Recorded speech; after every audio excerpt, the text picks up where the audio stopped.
Welcome back to another FPL video. This will be the initial team selection for Game Week 13. I'll be discussing my initial transfer plans, how I did in Game Week 12, and not just looking ahead to the upcoming deadline, but also Game Weeks 14 and 15. I've got a sort of solid transfer plans that could really put me in a solid position over the coming weeks after the international break. Hopefully you are enjoying it. I know a lot of you are going to be struggling to watch the European qualifiers. I'll be having a good time watching the South American ones, but still, there's a lot to discuss in FPL. There's already the transfer tips and wildcard videos out on the channel. Heading into match day 5 of UCL Fantasy, there'll be the best wildcard, limitless team videos, the team selection, and the deadline stream. And don't forget, there will be a final team selection video for this. And if this video gets to over 200 likes, then there'll also be a best free hit team video for Game Week 13, since I'm seeing a lot of people considering using the chip in Game Week 13. You can also share this video around with those that love FPL and UCL Fantasy. Check out the links in the description below for the Twitter, Instagram, Discord server, the channel memberships, and Patreon. All of that is there for you. And also a link to Drafthound, which I'll refer to later in this video. But without further ado, let's jump straight into it. Goalkeepers have been an absolute nightmare for me this season, but I shouldn't be too surprised because I started with Onana, and on the wildcard I went for Turner and Areola. Turner has been displaced, as we've been discussing, for multiple weeks. It's finally happened in the last 2 game weeks, and in the end it was actually West Ham versus Nottingham Forest. Turner on the bench, Areola started, got 3 saves but conceded twice, so 2 points overall and only 1 clean sheet this season. And this would be a priority for me to upgrade the goalkeeper, but with the transfer plans I'll discuss in the coming weeks, I might have to delay this goalkeeper upgrade until Game Week 15, as we'll get on to very soon. But for now, Areola's in goal. He's got some decent fixtures, but will West Ham keep clean sheets? Probably not, but it would be fantastic, and it could also prevent a goalkeeper upgrade in the future.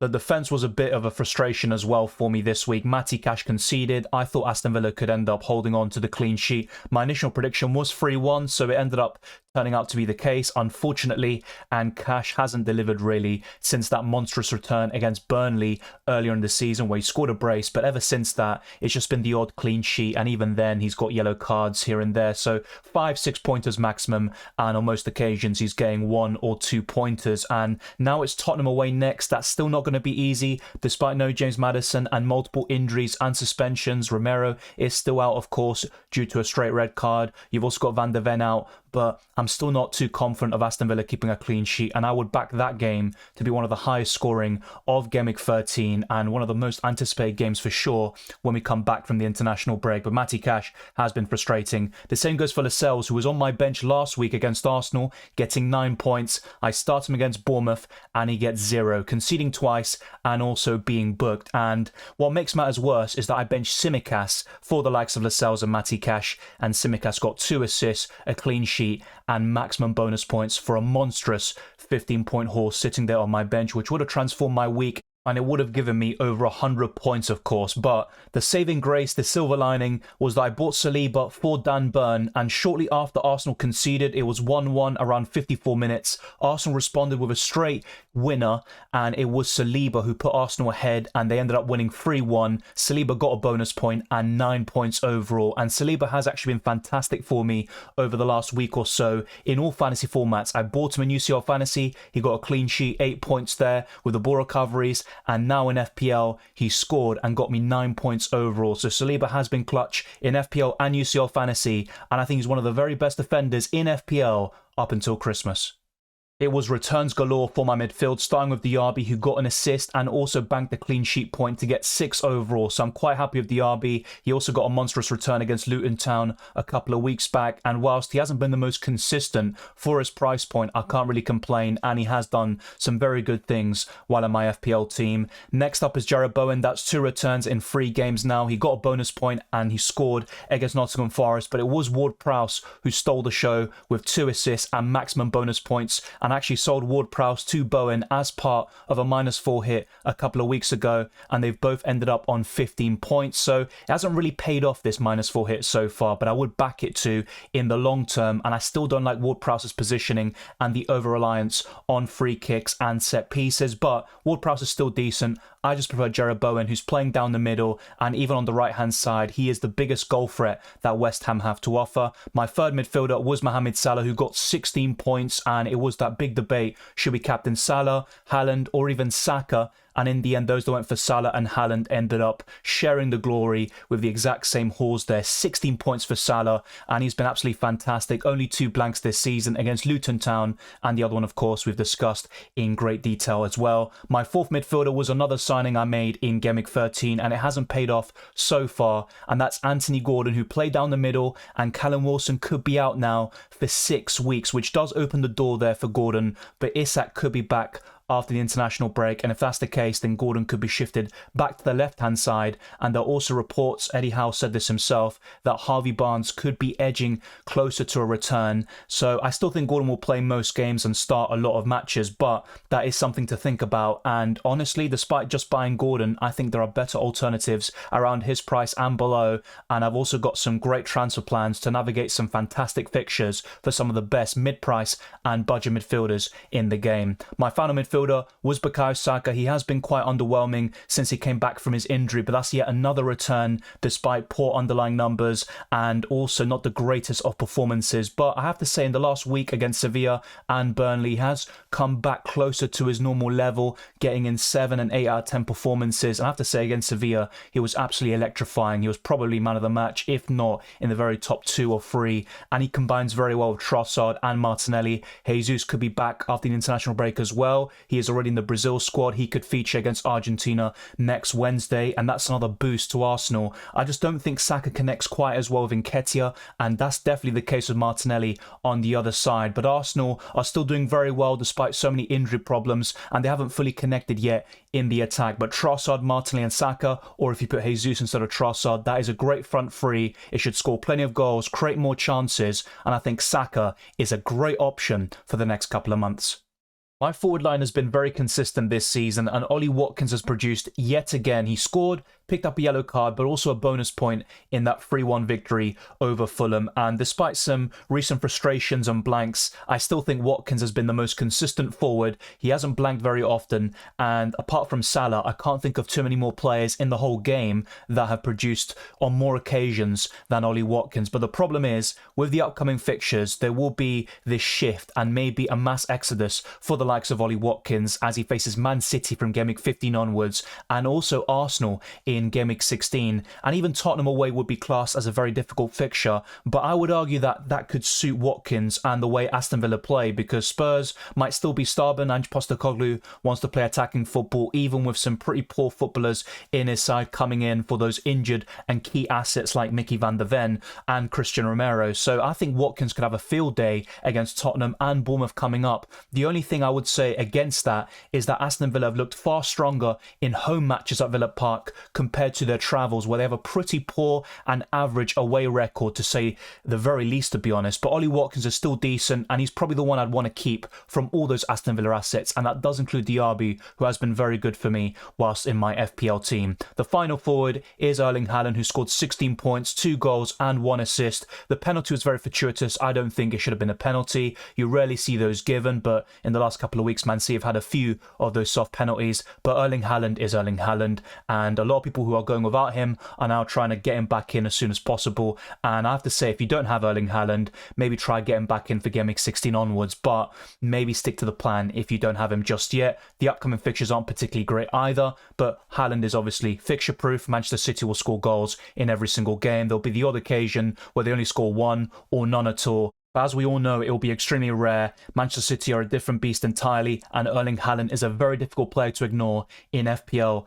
and UCL Fantasy. My starting 11 did well. The defensive line was the biggest disappointment with the exception of William Saliba. But let me now show you my captaincy, my overall rank, and how many points I got in Gameweek 12.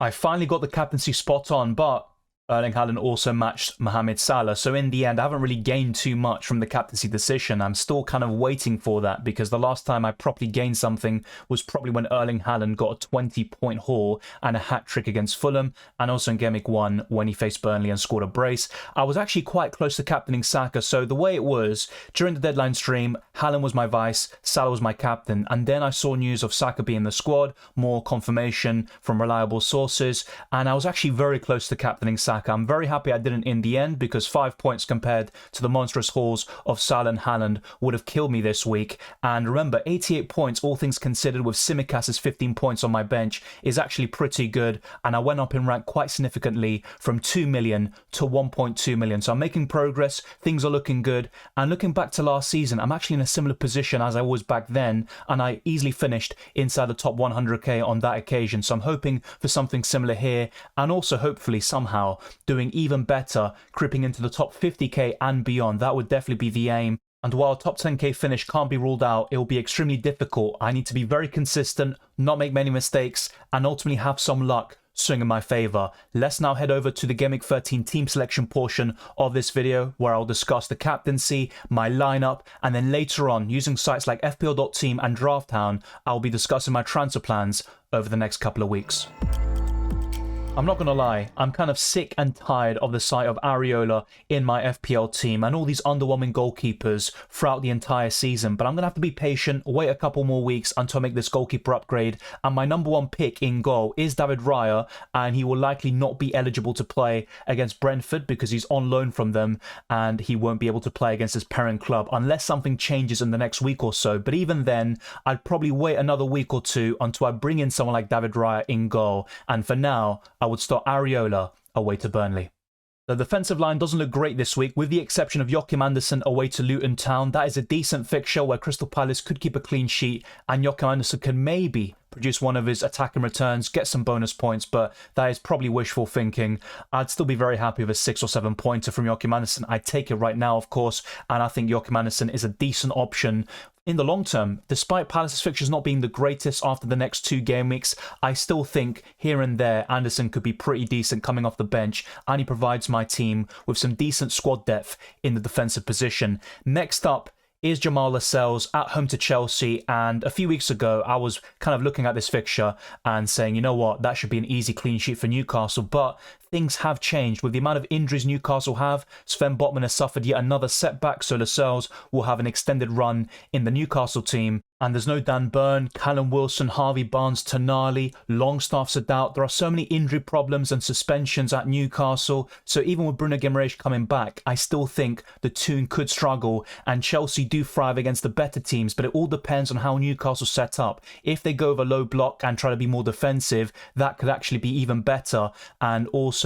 increase their chances of a victory over Chelsea. But if they kind of play this high line, attack them, then that could suit the Blues, and we could see another high-scoring, entertaining affair which involves Chelsea. My final defender is William Saliba away to Brentford, and in terms of my defensive line, Saliba and Anderson are the most likely to keep a clean sheet, but overall the fixtures are pretty poor in Gameweek 13. I've got a few decent defenders on my bench like Simicas and Cash, but with their fixtures, I think the only one I'd consider starting would be Matty Cash, and that would be in place of Lascelles.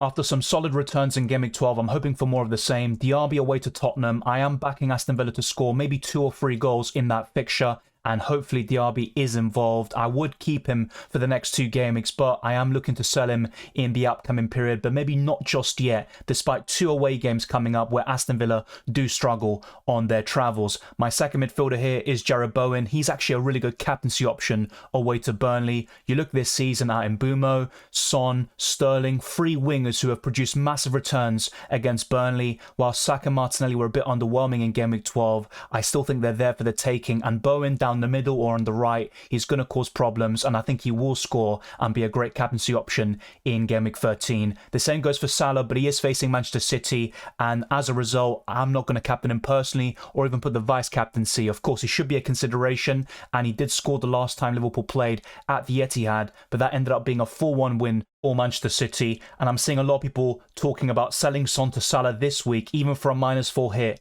I wouldn't do it this week. I would wait until Gameweek 14, where Salah is the better option quite clearly. But in Gameweek 13, I would favour Son against Aston Villa compared to Mohamed Salah away to Manchester City. My final 2 midfielders include Gordon. I might keep him for a little while longer. I only just brought him in, by the way, and he's still a decent choice, but with all the injuries Newcastle have, and I think that's not really going to help him. Even if Gordon plays down the middle, I'm quite tempted to sell him in the coming weeks, but for now, he's staying in the team, and he could still be one of the most dangerous Newcastle attackers against Chelsea in Gameweek 13, and Saka away to Brentford is still a decent option, probably going to be one of the most captain players or popular options, but I don't think I'll go as far to captain him because Arsenal haven't still been at the absolute best in the offensive positions. Saka is still kind of getting back to his level in terms of that massive ceiling that we saw against Tottenham in the North London derby earlier in the season, but he could produce a return against Brentford, either a goal or assist. But in terms of the highest ceiling from this midfield, I would argue that in Game Week 13, it will be Jarrod Bowen. It's a strange one with Aston Villa because the next two games are actually very promising in terms of the fixtures and the opponents. Tottenham with so many injuries and suspensions, especially at the back. You've also got Bournemouth straight afterwards, but then it's followed up by two home games where Aston Villa have been imperious, yet they're facing Manchester City and Arsenal, two of the best defensive teams and overall teams in the Premier League. So it's kind of a difficult one with Ollie Watkins and all these Aston Villa assets, but ultimately you'd want to trim them down and sell them one by one. I think Cash and Diaby would be sold first, and Ollie Watkins could be a mainstay up until the end of the season. And at the moment, I am looking to keep him, but things could certainly change over the next couple of weeks. And the final forward is Erling Haaland. I was close to going without him on the Game Week 8 wildcard, and in recent weeks he's shown what he can do with some monstrous returns in UCL Fantasy and FPL, and facing Liverpool at home, he is still going to be the most popular captaincy option. Squad depth is very important in weeks like this where there's not many good fixtures. You've got Chelsea against Newcastle, Aston Villa against Tottenham, and Manchester City against Liverpool. Some cracking games to kick off the Premier League football after the international break. My bench is still fairly decent with no Turner really. He's on the bench now. Archer, Cash and Tsimikas are also pretty decent, but there's no way I'm starting Tsimikas this week. I think the maximum points you can get is 4 or 5 with an assist, and apart from that, I think it's very likely he'll get maybe 1 or even 0 points in Game Week 13. I benched him last week for 15 points. Let's see what happens this time round. Matty Cash could come in for Lascelles, and Archer is not the worst option to start this week. He could come in for Gordon or even Diaby. So those are two considerations I'm making. And of course, there is the odd maybe 1 week transfer I could make, such as Heung-min Son in for Salah. I could also bring in someone like Palmer in for Gordon. There's a few things I could do here and there, but ultimately I think it's in my best interest to roll the transfer and instead save them for the likes of Game Weeks 14 and 15 where there are better fixtures, and I could also get on top of some key fixture swings for teams like Brentford and key assets like Mbeumo. But in terms of the captaincy, it's going to be boring, but I'm looking to captain Erling Haaland right now. Jarrod Bowen is my vice. If I decide to go a bit different and rogue, it would be Bowen as my captain in Game Week 13, but at the moment it is Erling Haaland, and I think the consideration is between those two. Apart from that, Watkins is an outsider, same with Saka, but I think really it's Haaland or Bowen or nothing else, and at the moment I'm going for the trustworthy Erling Haaland, and I think Liverpool versus Manchester City will be high scoring, and I also back Erling Haaland to score 1 or 2 goals.